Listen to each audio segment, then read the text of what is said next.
Wesi Kenya tukwaniriza nnyo ku mukutu gwaffe ogwa Uganda ey'enkya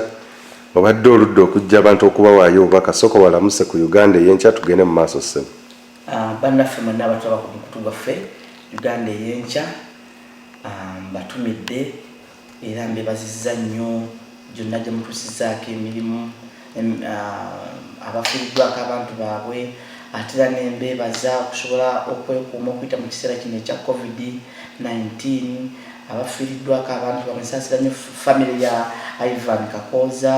gwe twaziise awo eka Mengo ku Sange bannanga ba famire eyo Katonda yatuwa era yatujjawo twafiiriddwako omusajja ow'amaanyi ennyo era abadde agenda okubeera ekyokulabirako eri eggwanga lino mu biseera by'omu maaso. Mwana gye muli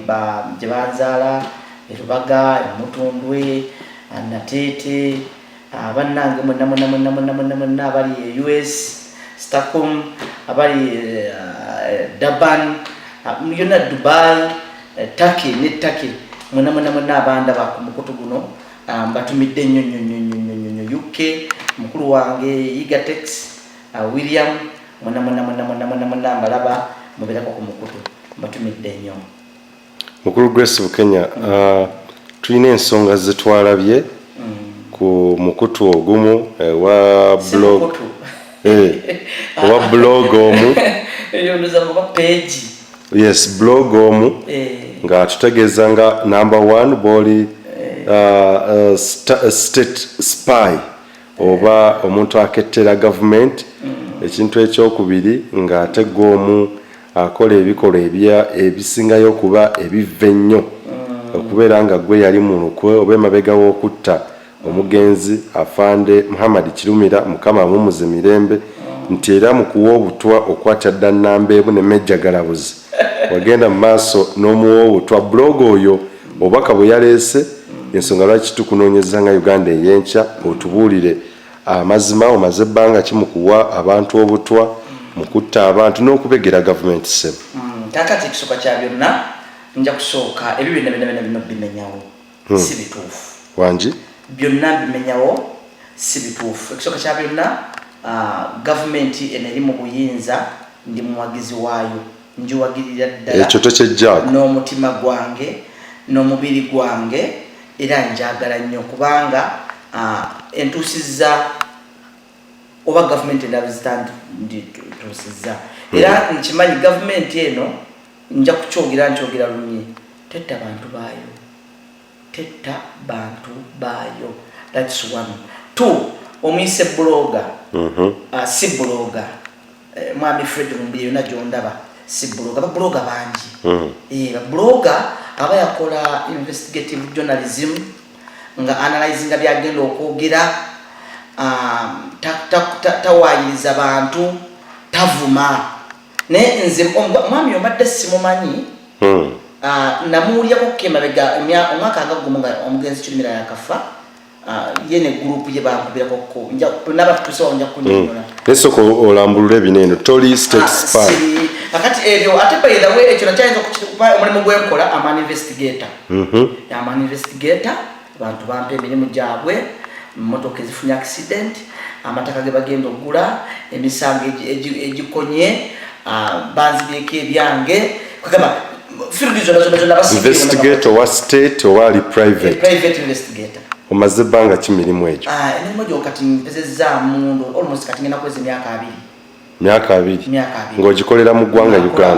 Uganda n'ebweru kubanga emyaka egimu mbaddeko ebweru nga nkolerako ebweru ne wano ewaffe so government tekukozesangako okubeera nga okolanga kakati investigator wa government ebyo ne bweba oba yankozesaako ba teyankozesaako tekindetera ate kukola bivve tekintuma kukola bivve sinza asoose ate sinza agenda osembayo ate ne mu ethics baba bakusomesa ebyo si bikola ki nga totuusa ku mulamwa sokulindawo katono bike tonvuga speed tugenda tuukawo ekyokubiri allegation nti gwe omu eyali emabega w'okutta omugenzi kati Muhammad Kirumira ebyo si bituufu oyo yali muganda wange oyo yali menta wange oyo bamuzaala asibuka mpambire Mpigi nze nsibuka Kibuuka Embale Kitavujja Mpigi twamanyigana mu bintu bingi nnyo twasisinkanako mu poliisi bwe twaveeyo twasisinkanako ku issues ennalufeenya twabeerako ffenna ennalufeenya bwe twaveeyo twakola association yaffe ffenna ne tubeera ffenna nga ye mukama wange nze muddirira tutambudde mu bintu bingi nnyo kakati oyo ye ayina ebimuluma bitatu bituuseeko bageza okuddayo emabega okumubikula okumanya yaani kubanga nze ndabira ddala sina kyenyiza mwetaaga Vego tugenda zibituukako lwaki ayogera bino ekyokusatu Major Galabuzi mu kuwa obutwa nti oli namba emu era gwe yawa Major Galabuzi obutwa nasose nekugamba nti byonna bifu Major Galabuzi mbeera naye n'olwali otwogerera mbadde naye mwami Galabuzi bwe yalwalako omwaka guli ogwayita nga afunyemu complications ez'ekikabo ekityo nze namujjanjaba tutambula ffenna era bwetwalaba akantu ako omusajja ke yateekayo twaseka ntugamba ono in fact yasooka n'okukalaba n'akampeereza enkera netusisinkana netuseka ntugamba ono alabika aliko ekikyama era ntumugaa ndoza ali ku gurupu eri eyatukijjanya nga tulya nalufeenya oba ye gurupu yeemu tukitwalya netukireka naye oluvannyuma netumuzuula kiki kyakola ki very good katugende ku kinyusi ekisooka kyabyo lwaki ayogera bino nga tuzzeewo wali omuyise bloga si bloga Fred Lumbuye blogger se Fred Lumbuye si bloga oyagala kumutuuma ki mu security tuba tumuyita a social media terrorist wangi a social media terrorist kozi terrorist yabeera omutujju ye muntu akola ebintu instigating fear in the public oba inciting public atekawo ebirimbo kati nga bwolaba yatekawo ekintu kyakabaka afudde Obuganda abantu bonna bagugumuke kabaka bamwadde obutwa kabaka afudde atekawo social media terrorist atekawo embeera etaliiwo natekawo ebintu ebyobulimba nawayiriza abantu kati olaba nze twakizudde lwaki era ngenda kukibawa abalabi baffe lwaki Lumbuye atuse ku level eyo empandikako bwetyo nateka ebintu nze in fact mbadde nsazeewo obutana okumuyigino walinda kubanga ndabira ddala nga kunze muntu wa wansi nnyo so he's not a blogger si blogger terrorist social media terrorist a social media terrorist omulimu gwe ku instigating fear mu bantu ku inciting violence mu bantu mu public kuteekawo embeera kwegamba okwawulayawula muki mu bantu olw'ensonga ze ziri personal zakola ki zayina ku mutima era ntumbya bannayuganda bonna kyomukusa omulungi mwami Lumbuye byonjogerako byowandiika noteeka ebifaananyi byange wabijja ku YouTube gyebiri bingi nnyo teryatamanyi naye nti nzaalibwa nga bwe wagamba nti onoonyerezaako banzaala Lubaga mu kitundu ky'erubaga mwensomedde mwenkulidde mwempasiriza n'abakyala bennya badde Rubaga mwempasiriza mwenzimbye in fact bwenkola nengenda nenkola bwenkomawo mbadde n'abantu b'omu Lubaga bamanyi nnyo bamanyi kyensobola okukola nekitisobola kukola kati mwami Fred Lumbuye nakunyiiza I'm sorry nakunyiiza olutalo lwammwe luli personal era waliwo olutalo engezo ekitusobola olutalo lwaffe luli personal namunyiiza mwaka ki di nsonga ki nzijukira mwami Fred Lumbuye nayina talk show gye nakola ku Delta TV enaku z'omwezi 7 nga tujjukira okufa kwa munnaffe Muhammad Kirumira mukama katonda mumuze mirembe ku lw'ekibiina ky'aba Nalufeenya Torture Survivors Association nze naliwo okuba nze chairman nakola talk show na featuringa nenjogera naye mu talk show eyo nawaana nnyo President Museveni abasobola okuddayo ku mweso okugira nawaana President Museveni ebintu ebyo binyiiza Lumbuye nayogera negatively ku Bobi Wine ate tekyali not negatively era nkiddamu nti Bobi Wine agenda kuyisawo ababaka bangi ku bya parliament bino bakansala baki abali bagenda kuyitawo bangi naye Bobi Wine tasobola kuyita ku Museveni tasobola kuyita ku President Museveni bye byanyiza amaanyi ge bye bimunyiza amaanyi ge ga kika kya waggulu nnyo ekintu ekyokubiri nzijukirako ng'omugenzi yakafa omukulu Fred Lumbuye ne banne bampandikirako bankubirako kessimu nga baagala mbayambe mbaweereza empapula nti baaliko Nalufeenya okubeerako Nalufeenya ng'abasibe era gye bali gavumenti bwe badda wano simanyi gavumenti egenda bakwata ekintu kyesaakola era nenkigaana nga ekyo kimenya amateeka omulimu gwa Nalufeenya Total Survivors Association omugenzi Jumira nze Major Galabuzi n'abalala twayagala kulaga courts zino nti abantu batubadde nabo mu kukomera babawaayiriza emisango mijweteke era tukikoze n'omugenzi yagenda okufa nga abantu bamu babatadde balina okusigazayo abantu babiri bokka bebatalina bakuta naye abantu bonna batwalina be Nalufeenya bonna babatadde. So Muhammad Kirumira amaliriza okufa bw'ati kakati bw'amaliriza okufa Fred Lumbuye nfuna gurupu eya Fred Lumbuye abaagala empapula nti baaliko Nalufeenya oba bali baagala kufuna mu buddamu political asylum kubanga tebali balambulukufu kwekubagamba n'ebintu bya mu nsavu bya 2016 ffe Nalufeenya twaliyo mu 2017 tiye sisobola nokubamanya sibamanyi ne mu association temuliimu tiye sisobola kukola kintu ekyo era nabadde waliwo omusajja wakati waliwo omusajja omulala gwe yampa nawe ekibuli eyo musiraamu n'addamu n'ankubira atadde nnyo ku pressure namugamba please sisobola kukwata mukono gwange mpapula paper association kuwandikira abantu mmwe bwe mpandikira nga mpandikira bayeekera nga ndikomendi nga bayeekera abantu abo nabahandolinga ne bagamba nempulyawo ne bannange ne bagamba waliwo abantu ate abaagala okukozesa ekibiina kyaffe mu ngeri etategeerekeka. So ne association obanga ekibiina wakitegeeza ba board members niba board members nti waliwo ekintu abantu baagala tuteeka for granted okufuna ebigendererwa byabwe kati nkakasa issue eyo nanyiza omusajja oyo ne banne wamumma empapula ezikakasa nti yaliko Nalufeenya nga ate tabangayo ziraga tabanga nayo nze simanyi naddiro yagenda ebweru oba yagenda atya oba yagenda kyo bakyo ekyamutwala. So tukitegeeza omuntu alaba Uganda Fred Lumbuye tomusinkanangako tomumanyi ate era si mukwano gwo si mukwano gwange naye tamumanyi bwaba okyamumanyiko kiri kimu kya Nalufeenya ebyo ebiri ku YouTube era tufante ebifaananyi byange byateekayo byebyo talk shows nasooka okukola eza NBS ezabukedde fayiro ku mmeeza ebyo nasookerako gye bandabira ne baagala okukola ki ne bantegeera nti nze gundi kakati nze sikozesebwa mu bintu ebyo bya kinankani bya kisirusiru bwebityo kati n'olwekyo ndowooza omukulu oyo nalabye ne vidiyo gye yakola era nga njogerako simanyi amannya gange amatuufu nze Kakooza ndi Munyarwanda kale ayinza okuba nga obaye taata wange ayinza okuba nga mwami Lumbuye oba kojja wange mama wange yamukubaako amanamu omwana namuzaala mu Banyarwanda naye ate Abanyarwanda nabo bantu balungi nnyo gwe totambudde neffe tutambudde nabo bantu ate lumu His Excellency yali ayogerako ku busosoze mu mawanga n'aleeta erinnya Wamala n'agamba nti ne Omala ne Wamala ffena twava mu baluwu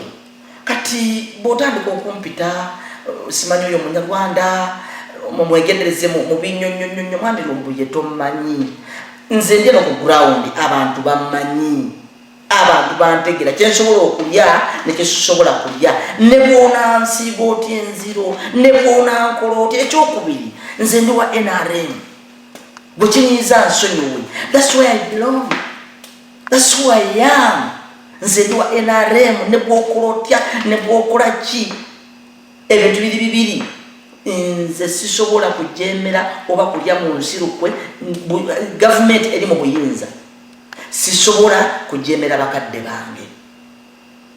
ekyokusatu yandibadde nga ddiini yange mpozi neggwanga lyange ntambulira wamu n'ebyo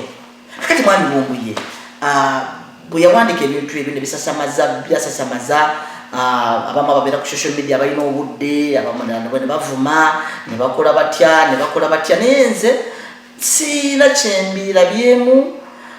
sina kyembituttemu. In fact zitati nageza okubuuliriza nga ndaba ate yegwe banoonya Fred Lumbu yanoonya ate yegwe banoonya ndaba ne red card somewhere ku bisaawe ebimu about him. Kati nze era nakiressawo ne ngamba ono ye feti ye gyeri kati febo implicating mu bintu aba bantu bakwano baffe ezo family batumanyi nnyo family ya Galabuzi bamanyi nnyo ne maama we omulwadde ali wali wakaliga tiwensiiba ndaga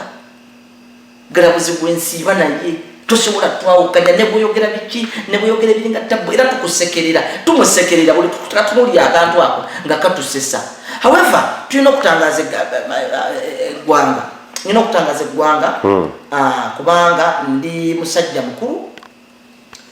nina offices nyingi nina obuvunaanyizibwa bungi nina banyazaala ndi muko kati ebintu ebimu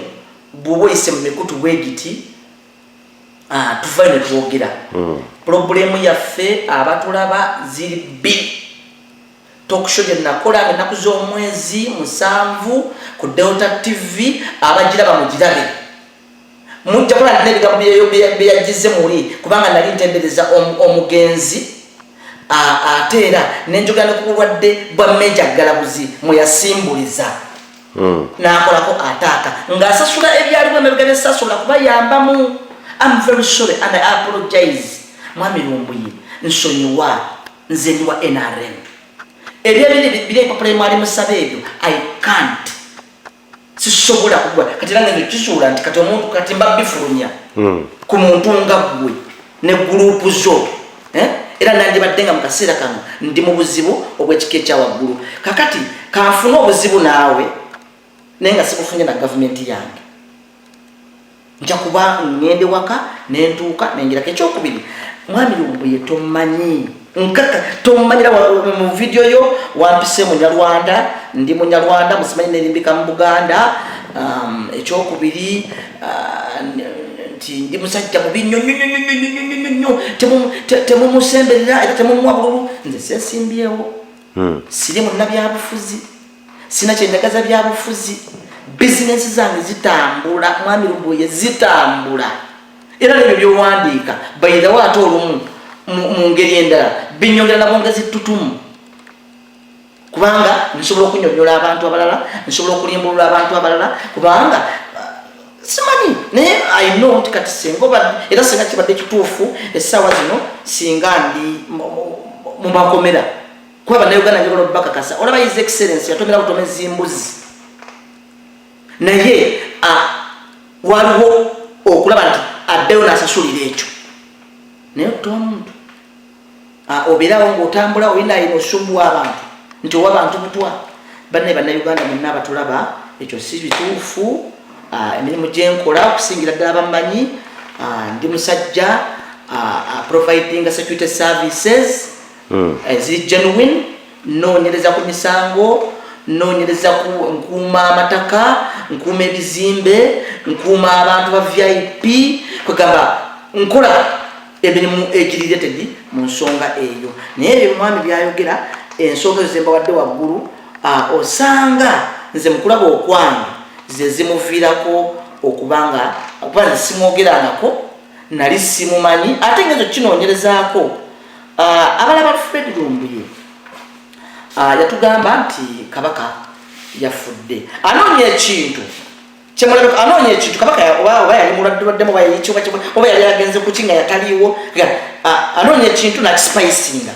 n'agamba Kabaka yafudde. Kati kyekiri kyakugambye social media terrorist abantu emitima gy'abantu gyewanika nalaba abantu bagala twalinawo mundeeba nendaba abantu batandise okusangula amaziga okaabya abantu you're instigating fear you're inciting violence. Kakati ekyo kyo nokiteeka ku bbali netuwulira ennaku era olunaku lwafulumya ebintu byange n'afulumya ekintu kyekimu nti General Eric Mwine bamukutte ali mukomere Germany yatta simanyi yatta oba omuki Omujamani kakati mukwate ebintu simanyi wajjo jamawuli simanyi ngekijjo okolamu ebigendererwa byo kwegamba omuntu atuuka ekiseera n'abyebuuza novaawo ekishulo bekyajja ofisi bezajja simanya Museveni yayokeza kubanga bamusabye ebiwandiiko nebiringa bwe bityo kati ate bambi abantu baffe abamu ne bakugoberera abantu baffe abamu babirivingira muki mu byoyogera nenze nkusaba oli muvubuka muto nakwetegereza sikumanyi bwofane nekwetegereza ndaba omuvubuka omuto ebyokukola bingi oyagala okufaanaganako bannamawulire ddayo osome eyo gy'oli soma genda osome topic zijja kukola kosi bbiri kubanga ndaba nnyo otambulire mu security genda osome peace and security ofune diploma osome investigative journalism ofune diploma ojja kusobola okulongoosa omulimu gwa babuloga nga babuloga abalala nyina babuloga bendaba bali eyukke abali luddawa afulumya ebintu nga abinoonyerezaako era n'akuwa ne background yabyo naye kati gwe olwalero ovudde eri ono yali emabega w'okutta kirumira ono yali emabega w'okuba meja obutwa kati meja bw'oyogera naye omanyi gye yasuze omanyi bwe tusula omanyi bwe tuwalidde naye kwegamba ate abantu abatulaba eno bambi infact mbadde supposed okuba naye lwakuba nti obudde buyise ate ebintu bya kafyu nakina ebiringa bye bityo mbadde supposed n'okuba naye n'olwaleero omulundi omulala mbadde okusaba naba tuddamu oba okuba ku kitooge naye mbadde saga nnyo okumala budde bwange ku muntu bwatyo zingeeza okumulaba ebintu byonna byayogera musiwufu wa mpisa kuvuma bantu kuwayiriza abantu kukonjera abantu omaze ontaddeko ebigambo ompisa amawanga omanyi ku nsi si kirungi kukyamya linnya lya muntu nakumuyita ggwanga litali lirye naye ate nze ebyo bigambo nze ekintu kye nasayininga mu mubiri gwange nti nwana lutalo lwa mubiri sikyalwana ntalo za myoyo gwojje oyogere yogera ojja kwogera nze abantu abamanyi bammanyi ebyo bigurupu byo abavuma abakola kyabavoola abatamanyi it's okay tisobola kugenda wabwe basaba kyakulya naye gabba okujja ewange okufunayo ekyokulya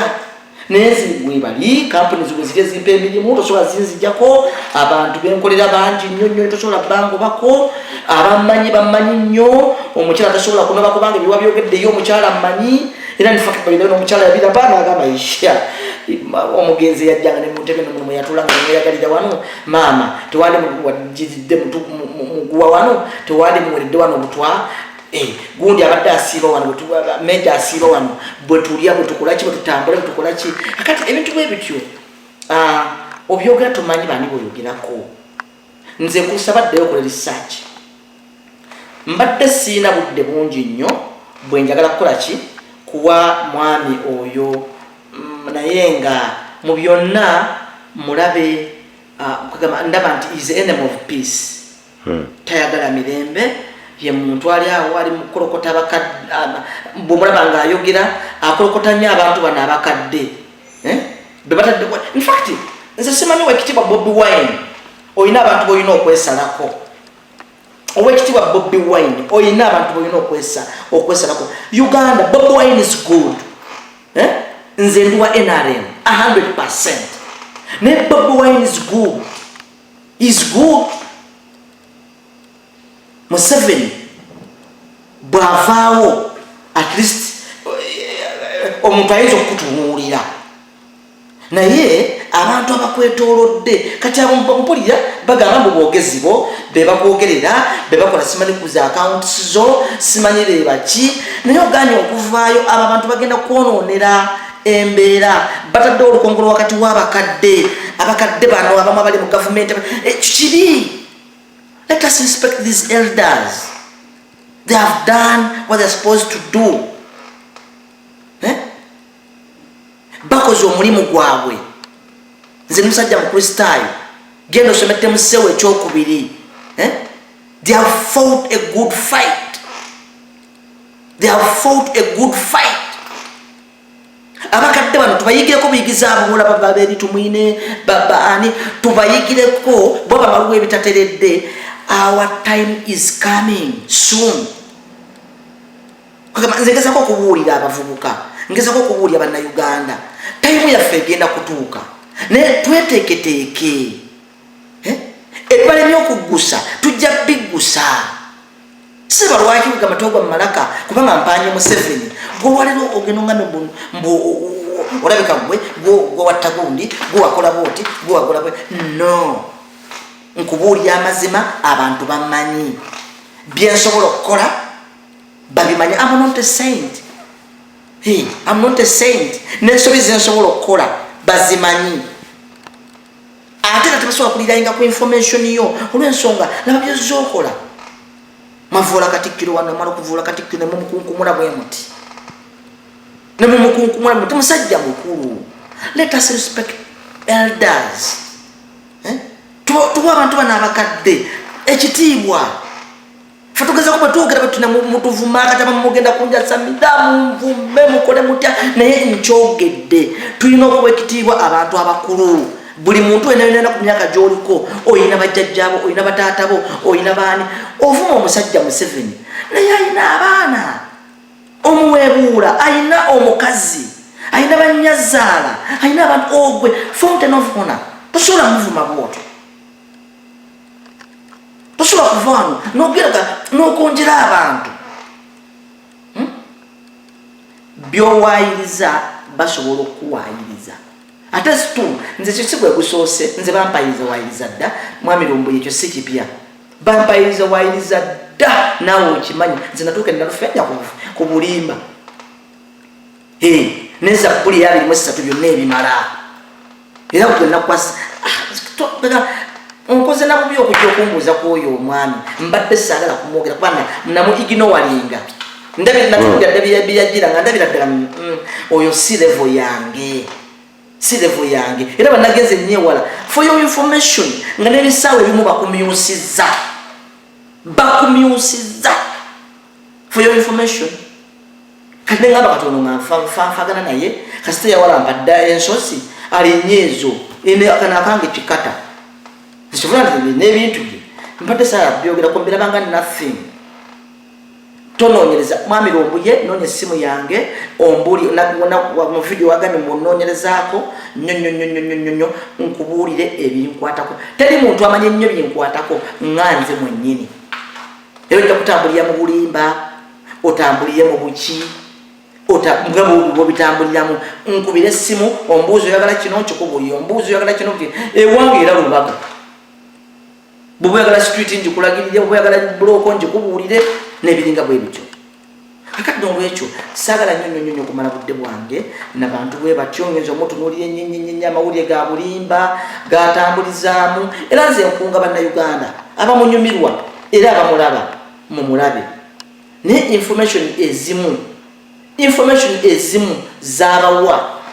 nze nazitunuulidde okuziraba nga tumanyi biki byoyogerako.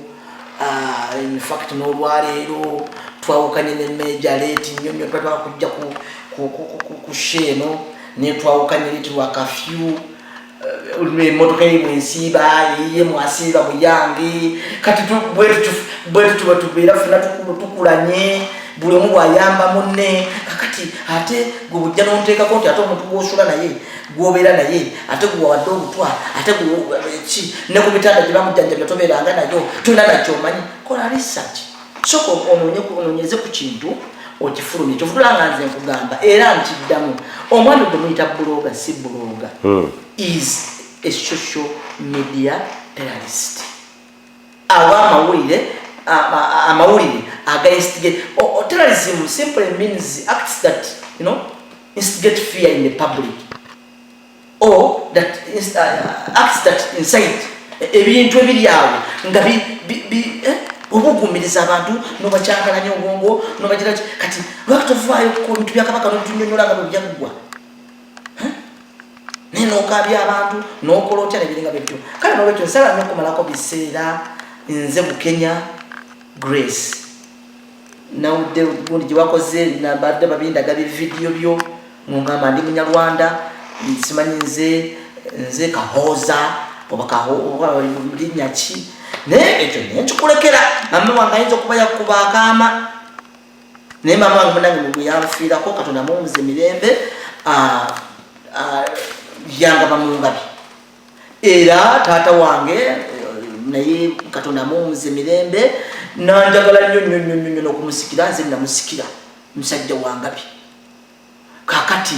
nze munnange maama wange wayakuba akaama n'akugamba nti njiwe Rwanda era nkuba omulanga guno alaba ku Fred Lumbuye antwale kati se omukulu Bikke ozzaako ki oluvannyuma lw'amawulire ago mukulu Lumbuye ge yakutaddeko kakati ate nziseeko ki yago mawulire ki no sense mugayita mawulire ago si mawulire era obulamu bulinga bwe bwali era bulinga bwe buli nzirayo waka ninge emmere yange ezo family zayogerako abantu bayogerako family zaabwe embeera nazo meja mbeera naye obulamu bulina omwo mpaza okujjako kiri ekintu kiri kimu abatulaba ku Uganda ey'enkya Mwami Lumbuye ne gurupu zo nga bamaze okupostinga ebintu ebyo oba nga 10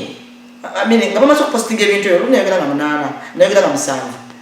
nga bamaze okupostinga sitabika babaso kati wiiki eyo eyaddako awo ate ne mutandika ati simanyi mumbuuza simanyi kasukali keeko batwongeremu ate kati oluvannyuma ne muŋŋamba mbawe ssente sirina ssente ze ŋŋenda bawa oba munyonoona kemitin sirina wadde n'ennusu ekikumi ate bampise muwabutwa waliyo muwabutwa aba ne ssente wali muwabutwa aba ne ssente nze ndi mwavu oba munveeko temunvaako munnemereko mumbeereko nene ekikumi sigenda kibawo bakusaba ne ssente mmeka waliwo abayagamba mukati osobodde owereza $3,000 tobenga embeera eno tugikkakkanya kati embeera ki $3,000 nze nkwate $3,000 mbunzibawe nze sirina na ssente mugambe mumanyi nejembeera mumanyira bulungi nnyo nze ndi mwavu mumbeereko temunvaako Mwami Lumbuye temunvaako mumbeereko buli nnaku oba buli kaseera oba buli kiki ndabe senge badde gavumenti y'omwana wattu Museveni nti yennoonya awo n'okulya nandibadde sirya naye abane gyoli gyemuliyo gyemusinziireeyo muli kuwanganguse mwawanganguka dda mbumbu ate musaba ati nze mbaweereze ssente mumbeereko era njagala nnyo mumbeereko ze munkolere bayirabe Mr. Wamala nze ebyo binkolera binkolera kubanga first of all abantu bazuula obulimba bwammwe bamala okuzuula obulimba bwammwe babeera ku saidi yange ekyenalufenya tiwakiraba obulimba bwanguwa mangu nnyo naye amazima gajjampola sente badde bakwadde account number kogenda oziteeka oba simanyi nziweere mpereza alibaani ngana account number niwani gwogisomera nze babinkola ebyo nze nzanye buli kimu ebyo ebyekiyaaye byammwe ebyo tosobola ate kati nze ate anoonyereza ku babbi anoonyereza ku bamanyi b'amateeka ate nze ate kati ate nkwate ssente mba mwagala kukakkanya embeera ki babagambye bwe mwabiwandiika poliisi yampita amagye gampita LC yampita oba kiki bemufaanaganya endowooza yammwe nnafu be babitwalanga ekikulu abantu bammanyi nze nzaalibwa wano nejemungaba simanyi ndiwawa nze ndi musajja muganda ndi muzzukulu wa Kanyana ekyannamukaaka kakati ssebo kugamba ekyo kyo bano abantu babi Mwami Lumbuye muli bantu babi nnyo nga naye bwemugamba mbu ndi muntu mubi nze sibalumbaganangako kituufu mba ndabamma ebiwandiiko nabibamma nyina ensonga singa nabiba olwaliro kati ne bataddeko okubanoonya nandibadde mbeerawa nandibadde nkola ki kakati kyovudde olaba nti tujja kusigala mu kkuba ery'amazima mumubeere mu by'obulimba nja kubeera ku kkuba ery'amazima anansanga ajja kunsanga mulayini yaki y'amazima era bannayuganda mwenna nkomekkereza ngamba amawulire ago ge mwalaba gaali ga bulimba nali nsaze okutabyogerako n'okuba nti mikwano gyange bannamawulire bangi babadde bajja bankyalira bambuuza anyway mbanye n'obbabuli ekituufu abantu bammanyi ate nze sigenda byennyina ebitonotono ebyobugagga byange ebitonotono tebisukka mayiro 7 kuva Kampala ndi mu bammanyi nkulidde mu bammanyi nkolera mu bammanyi nga ne bonakuba wali enduulu ne bandaba bagamba bugambyawo oyo mutabani wa gundi abeera egindi akola mulimu bwe guti bammanyi nnyo kale n'olwekyo mbaagala nnyo era mwenna mbatumidde mikwano gyange abakosiba ku information eyo te emitima gyammwe